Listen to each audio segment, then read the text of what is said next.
They will start testing you. One, depending on the ego, right? But usually they start testing you, right? And they usually test you by chasing. They test you by chasing. They're like, okay, does she really like me? In my case, I was like, does she really like me?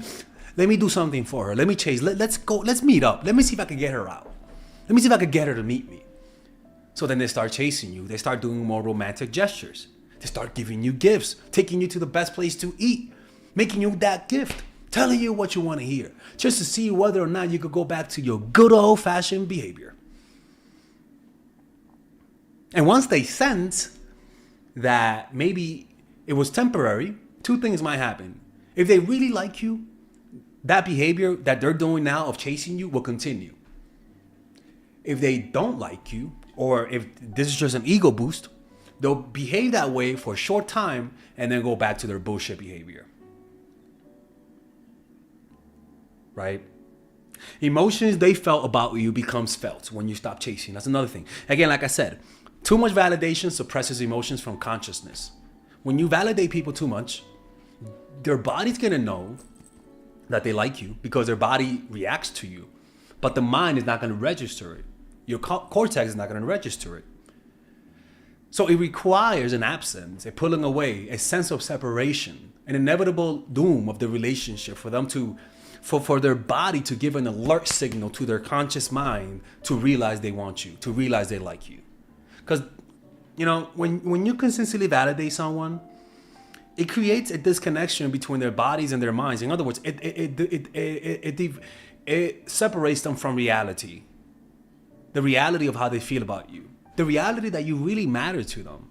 But because you're consistently on the offensive, never giving people space to breathe or chase, those things never come to consciousness. To make it come to consciousness, pull away from them. Let them chase. And their brain will tell them what matters to them. Why? Because at the moment of death, before we die, the brain will put in our minds, in our face, what's most important. Your kids, your family, your friends, this, that. It's not going to show you the little things that didn't matter, like a taxi cab that robbed you that one time in Mexico City, right? It's not going to bring that up. It's just going to show you what matters. In other words, your conscious mind might not know what matters, or maybe you're in a mindset where you want validation from people. Maybe you want money, right? And maybe your body doesn't want that, but your ego wants that. When you are confronted with reality, your body by force forces you to see what matters. Your family, your health, your friends. All of the egoic thing at the face of death goes away because the ego can never come. The ego can never be in front of death. It usually just takes a back seat temporarily. And so what happens is that your unconscious emerges and tells you what matters. And this is a metaphor of death. Stopping chasing, not responding, acting hot and cold all of a sudden. Those are all metaphoric deaths that the body reacts in a similar way, where it'll push into your consciousness what matters. And in this case, might be you.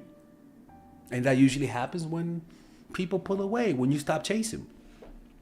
Now, what tends to happen sometimes is that the person gets relieved. You're too freaking crazy.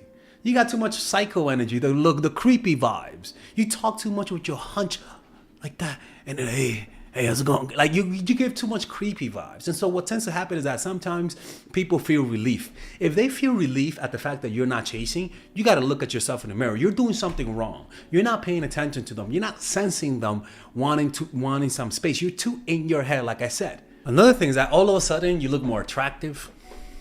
All of a sudden they want to be around you. All of a sudden, you seem to have more of an edge. You seem more interesting. All of a sudden, they want to text you more. All of a sudden, there's a warmness to your presence. People, as crazy as it sounds, always being in the pursuit and never taking a step back and not doing anything, it would literally make you uglier. If you stop chasing, all of a sudden, you lost weight. All of a sudden, you went to Dr. Oz and got some plastic surgery.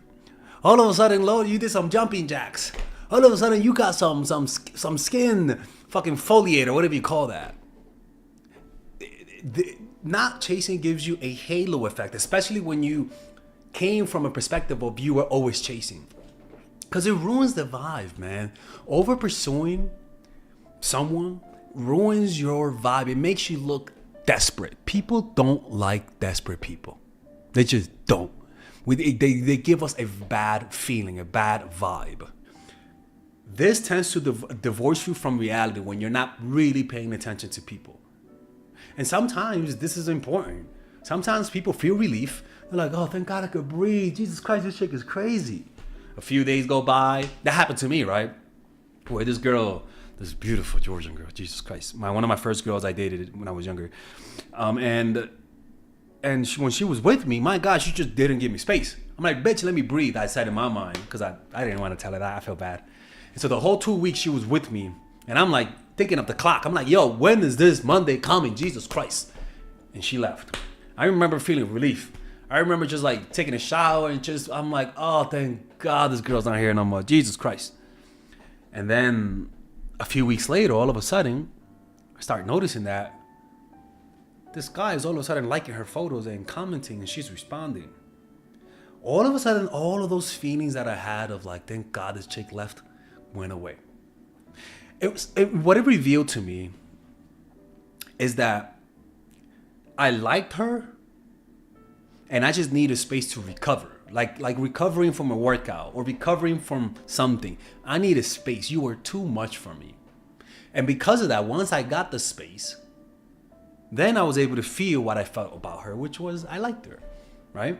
So you felt relief. For some people, may feel relief and never feel that desire for you, even if you wait. You know? It's always, look, I always say, man, you could chase, like I'm a guy, I'll chase a girl, right? Like I'll chase a girl. But if she is not giving me the same energy back, I'm gonna stop chasing. That's how it's done. I'll chase you as a guy, but if you're not giving me that same energy back, I'm gonna stop chasing. And usually what happens with women is that they'll notice, and they usually have a decision to make.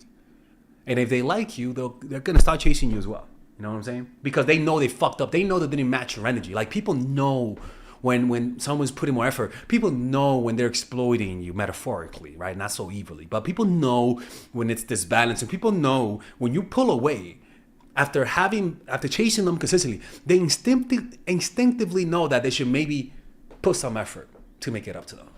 That's how that works, people. And if they don't realize that, then that means they don't give a fuck about you, and you're annoying them, and you need to leave them. All right. Anyways, hopefully you guys enjoyed this video. If you guys want to work with me one-on-one, go to mindfulattraction.org, and I'll see you guys later.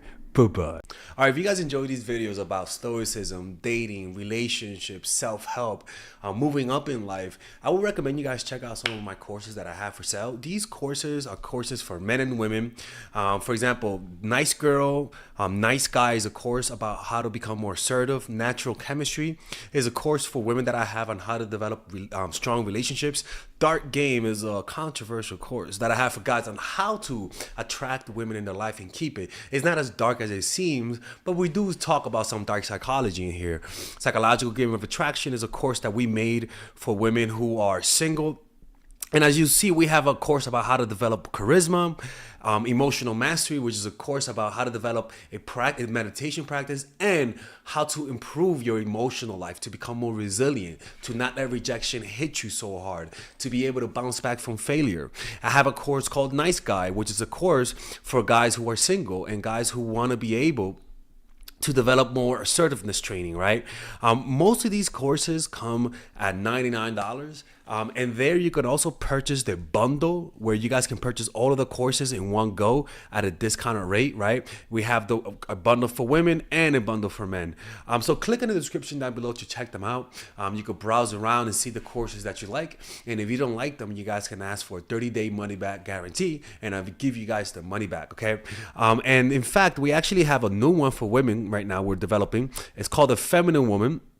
So if you're a woman watching, this course is specifically to help women become more feminine, to embrace their feminine while embracing their masculine energy. And I'm actually going to make a course for that, like that for men, which is called the Masculine Man, which is a course on how to develop masculinity and develop masculine energy, to attract women in your life, to attract business success in your life, to be able to be better socializing, to read people better.